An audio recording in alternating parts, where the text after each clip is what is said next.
Actually मुझसे गलती हो गई। मुझे अपने साथ ले चलो। नहीं नहीं नहीं नहीं। पल्लवी, योगेश तुम्हारे लिए सही है। ये मत समझना कि मैं ईगो की वजह से तुमसे ऐसा कह रहा हूं। Yogesh is a great guy, तुम्हारा अच्छा ख्याल रखेगा। मैं ये पहली शादी करवा रहा हूं और अगर अब दुल्हन ऐसे रोएगी तो ये मेरी लास्ट शादी होगी।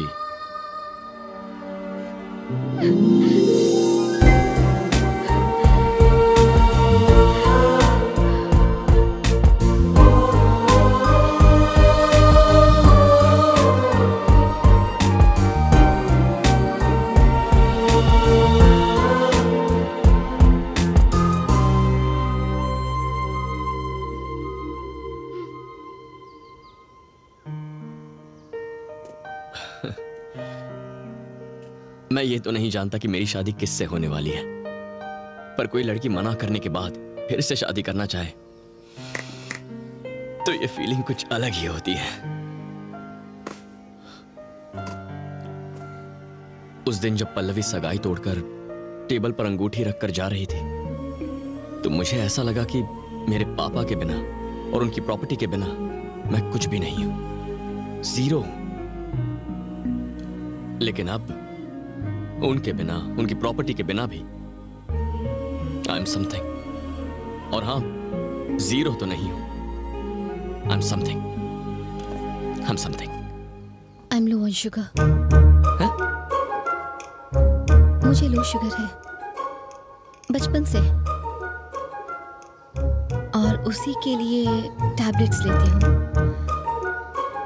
ड्रग्स नहीं लेती हूँ।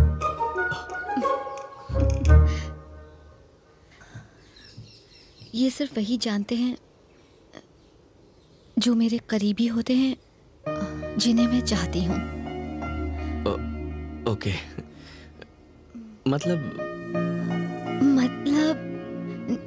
जो लोग मेरे लिए स्पेशल होते हैं, जैसे कि तुम। लाइक हमारी शादी और बच्चे होने के बाद हो सकता है तुम कहो कि तुमने डायबिटीज वाली बात पहले। शादी और बच्चे?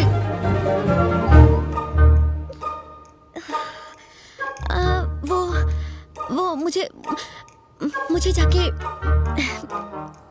मेकअप करना है। ठीक है।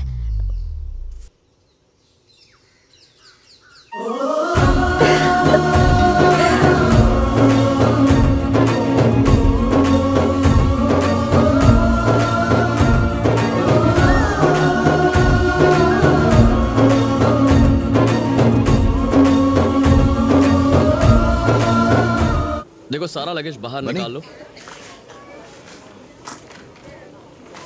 सर ये लो। सर, ये 15 लाख का चेक है, पर आपको तो 10 ही देने हैं। तुम्हें जितना दो उतना कम है बेटा। सर नो सर, मैं ये नहीं ले सकता सर, प्लीज आप। ये फीस नहीं, मेरा प्यार है, प्लीज। जो अजय सिंह मुझे अपनी बेटी देने वाले थे, परी की स्कूल फीस दे बैठे।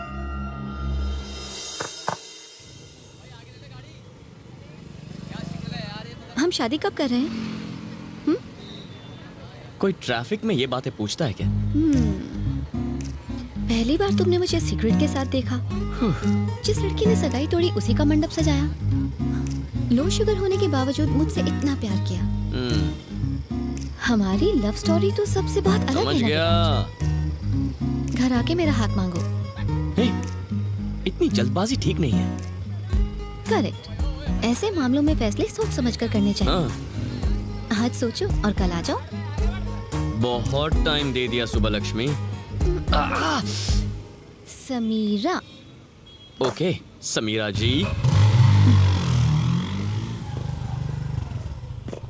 तुम अब तक आए क्यों नहीं? ट्रैफिक में फंसा हूँ और 2 घंटे लगेंगे।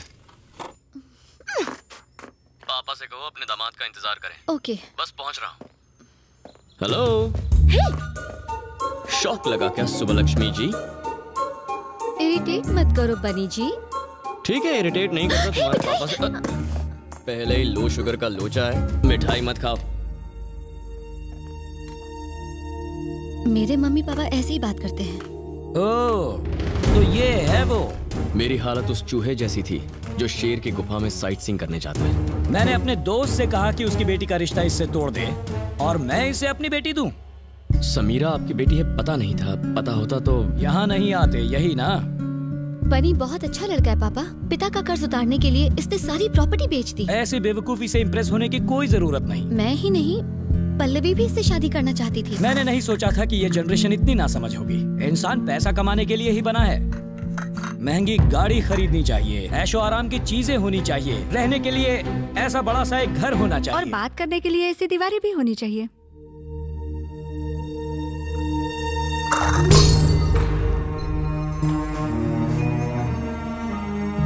मेरे हाथ से छूटकर ये चाय का कप गिर गया। अपनी माँ से कहो कि इसे साफ कर दे। तुम क्या कह रहे थे? आपको बनी क्यों नहीं पसंद है पापा? मैं समझ नहीं पा रही। लड़का जवानी में दारू पिए, सिगरेट फूंके या ड्रग्स ले, मुझे कोई प्रॉब्लम नहीं। हम उसे रिहेबिलिटेशन सेंटर भेजकर उसका इलाज करवा लेंगे। लेकिन इस लड़के की बीमारी का कोई इलाज नहीं है। कौन सी बीमारी? अच्छा बनकर भलाई करने की बीमारी। ऐसे लोग अपना सब कुछ दान करके जिंदगी भर फकीरों की तरह रहते हैं। समीरा, वैसे ही बहुत प्रॉब्लम्स है। तुम्हारे पापा से बहस नहीं करना चाहता। तुम मुझे चाहती हो तो मेरे साथ चलो, मैं तुम्हें इसी वक्त अपने साथ ले जाऊंगा। शाबाश। तुम्हारे पिता के मरने के बाद भी कोई उनके बारे में कुछ नहीं कह सकता और तुम मेरे सामने ही मेरी बेटी को ले जाने की बात कर रहे हो। क्या यही है तुम्हारी वैल्यूज? तुम सिर्फ ढोंग करते हो। तुम शायद नहीं जानते, तुम्हारा बाप एक बहुत बड़ा चीटर था।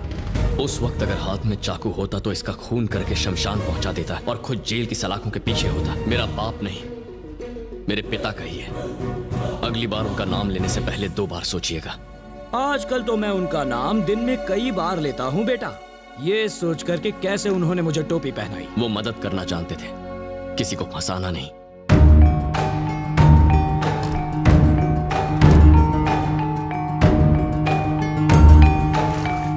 मोहन कुमार मिश्रा बिना प्रूफ के बात नहीं करता। ये प्रॉपर्टी तुम्हारे पिता ने ही मुझे बेची थी। तब इसकी कीमत 10 करोड़ थी, आज 30 करोड़ है। लेकिन इससे जुड़े बाकी सारे पेपर्स देवराज नाम के एक आदमी के पास है, जिसने वहाँ अपना बोर्ड लगाकर उस जमीन पर कब्जा कर लिया है।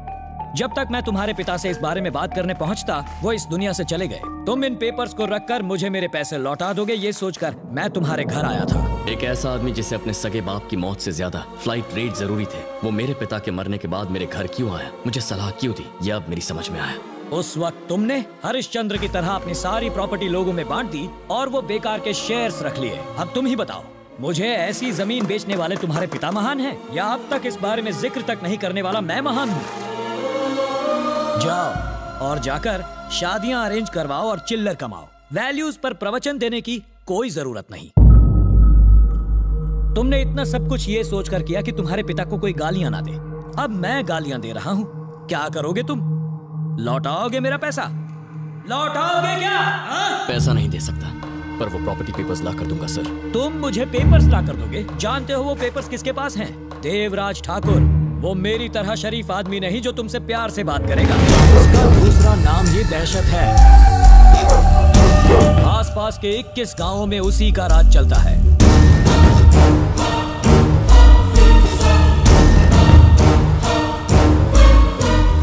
गांव के लोग उसे देवता मानते हैं। हजारों हथियारबंद लोग उसके साथ रहते हैं। देवराज ठाकुर इंसान के रूप में एक जल्लाद है। जैसे बात करने के लिए लोगों की जबान चलती है, वैसे बात मनवाने के लिए चलता है उसका खंजर। उसकी इजाजत के बिना एक मक्खी तक उसके घर से निकल नहीं सकती। तो वहां से 30 करोड़ की प्रॉपर्टी के पेपर्स कैसे निकालोगे? भले ही रावण के 10 सर थे, उसके साम्राज्य की राक्षस रक्षा करते थे। अशोक वाटिका कहाँ थी किसी को नहीं पता था, लेकिन वहां पहुंचने के लिए भगवान राम ने रास्ता ढूंढ ही लिया। मैं वो पेपर्स लेकर आऊंगा। आज से ठीक 4 हफ्ते बाद उस लैंड का मुआयना करने बैंक ऑफिसर्स आएंगे। तब तक पेपर्स ला पाओगे? हाँ, ले आऊंगा। ठीक 4 हफ्ते बाद। 1 महीना। आज 21 तारीख है, अगले महीने की 20 तारीख तक। अभी दोपहर के 12 बजे। अगले महीने की 20 तारीख को पेपर्स ठीक 12 बजे आपके हाथों में होंगे। अगर तुम पेपर्स ले आए तो वादा करता हूं तुम्हें अपना दामाद बनाऊंगा। मैं मेरे पापा की तस्वीर पर हार चढ़ाना पड़ेगा और सॉरी कहना पड़ेगा।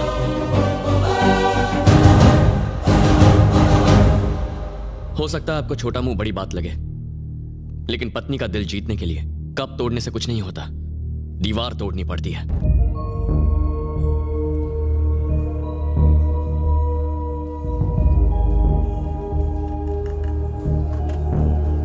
तेरे पिता ने नुकसान उठा के वो जमीन बेची, मोहन कुमार ने अपनी मर्जी से खरीदी। अब तेरे पिता दुनिया में है नहीं, इसलिए वो तेरे पिता को कुछ भी कहें क्या फर्क पड़ता है? रमेश, ये क्या कह रहा है तू? मुझे फर्क नहीं पड़ना चाहिए? हाँ, ऐसा होता तो मैं अपनी 300 करोड़ की प्रॉपर्टी छोड़ के आता, खुद को कंगाल बना लेता। तू साइन कर पाया क्योंकि वो पेपर्स तेरे पास थे, लेकिन ये पेपर्स किसी और के पास हैं। तू लाएगा कैसे? सब तेरे पिता की बहुत इज्जत करते थे, सिर्फ एक आदमी को छोड़कर, और वो है मोहन कुमार मिश्रा, बिजनेस खोपड़ी वाला। उसने अगर कुछ गलत कह दिया तो क्या हो गया? उसकी वजह से तू अपनी जान खतरे में डाल देगा? भगवान राम अगर ये सोचते कि सिर्फ एक आदमी ने उनकी सीता के साथ अन्याय किया है तो सिर्फ लव और कुश उन्हें भगवान बुलाते, लेकिन आज सब भगवान मानते हैं। वैसे ही मेरे पिता को 100 में से सिर्फ 99 लोग महान कहें ये काफी नहीं है। 100 के 100 लोगों को कहना चाहिए, भले ही 100वां आदमी बिजनेस खोपड़ी वाला मोहन कुमार मिश्रा ही क्यों ना हो, उसे भी ये बात माननी ही पड़ेगी। अगर तू मेरी कुछ मदद कर सकता है तो बता, क्योंकि मैं पीछे नहीं हटने वाला हूं। अरे रुक, बताता हूं। मैं देवराज के जीजा को जानता हूं, उसका घर गांव में मेरे घर के पास ही है। मैं उससे बात करूंगा, मैं उससे कहूंगा कि एक पार्टी वो जमीन लेना चाहती है और उससे उसके पेपर्स मंगवाऊंगा। उसके बाद हम ओरिजिनल पेपर्स लेंगे और उसकी जगह डुप्लीकेट। ऐसे मत देख यार, ये डुप्लीकेट पेपर्स ओरिजिनल पेपर्स की जगह पर रख देंगे। तू चीटिंग करवाएगा मुझसे? करेक्ट सर, हमें किसी मीटिंग या इस चीटिंग की जरूरत तुम रुको। नहीं। धर्मराज ने लड़ाई जीतने के लिए एक झूठ कहा था और तू अपने पिता के लिए एक छोटी सी चीटिंग नहीं कर सकता? यार जो एग्जाम्पल था वो मैंने दे दिया, हिस्ट्री के बारे में मुझे ज्यादा नहीं पता। अब तू ही बता मैं क्या करूं? तेरे पैर पकड़ लूं? अरे समझने की कोशिश कर, ये रख। परम तू भी जा साथ। अरे वो कोई पार्टी करने जा रहा है जो मैं उसके साथ मतलब? जाऊं? मैं उसके साथ तो झुमरी तलैया भी चले जाऊंगा।